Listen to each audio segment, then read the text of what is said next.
Britons need therapist. Harry sparks UK uproar over PR disaster about his mental health app. Prince Harry's recent comments about the British attitude towards therapy have been slammed as he failed to acknowledge the expense involved in seeking therapy both in the UK and particularly in America. Phillip Schofield, Holly Willoughby, Nick Ferrari and Sonia Sodha discussed the latest headlines, and Prince Harry's recent podcast comments came up. He claimed the cultural difference between the UK and the US were immense when it comes to openly talking about therapy, and accused Brits of dismissing the conversation. As the guests and presenters analysed the remarks, Sonia pointed out Harry didn't address the extortionate cost of therapy in America and how difficult it can be in the UK to be able to start seeing a therapist. In Reid Hoffman's Master of Scale podcast, Prince Harry stated, "You talk about it here in California, I'll get my therapist to call your therapist." Whereas in the UK it's like, therapist? What therapist? Whose therapist? I don't have a therapist. No, I definitely don't, I've never spoken to a therapist. Talking about Harry's remarks, Holly argued, there's this idea that it's sort of therapy is seen as a weakness over here. She continued by asking, I mean, does he have a point with this? I think he does have a point, Sonia started. In the sense that there is a more open culture in some parts, I would say, not all parts of America. But I think a bigger problem we've got here in the UK actually is the lack of investment in mental health services.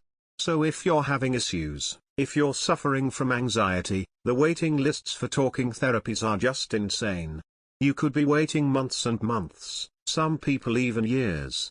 Delving into Harry's comparison, she added, and I think one of the things that Prince Harry sometimes doesn't acknowledge, and I think he hasn't acknowledged here, is actually therapy is very, very expensive, particularly in the US.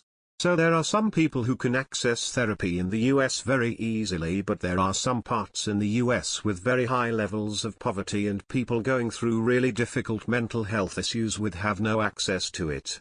Nick pointed out Harry and Prince William made a hugely positive difference in encouraging the country to open up about their experiences with mental health. Meanwhile, others watching from home also gave their view on the subject. Twitter user @jbaker94 wrote, there is still a stigma surrounding mental health. No one answers honestly to how are you? If they are suffering with mental health problems. #this morning. At Trailer Holmes penned, Harry is becoming very Americanized.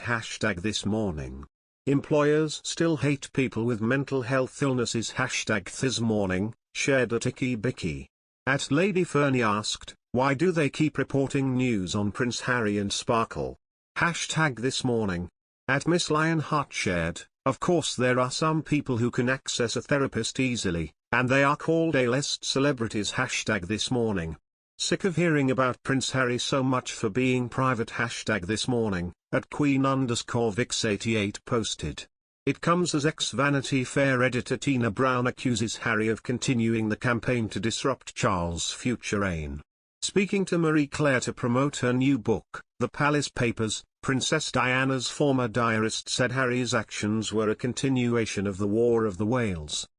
Ms. Brown also commented on how Megxit had affected the royal family, saying they were still reeling and just baffled at why the relationship with the Sussexes suddenly deteriorated.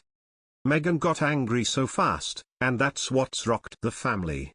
They're still reeling and just baffled why it seemed to go wrong so quickly, she said.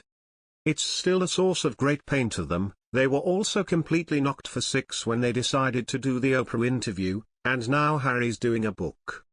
Harry has become a disruptive force in the family.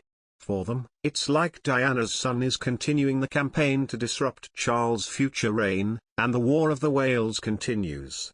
It's a very destabilizing factor.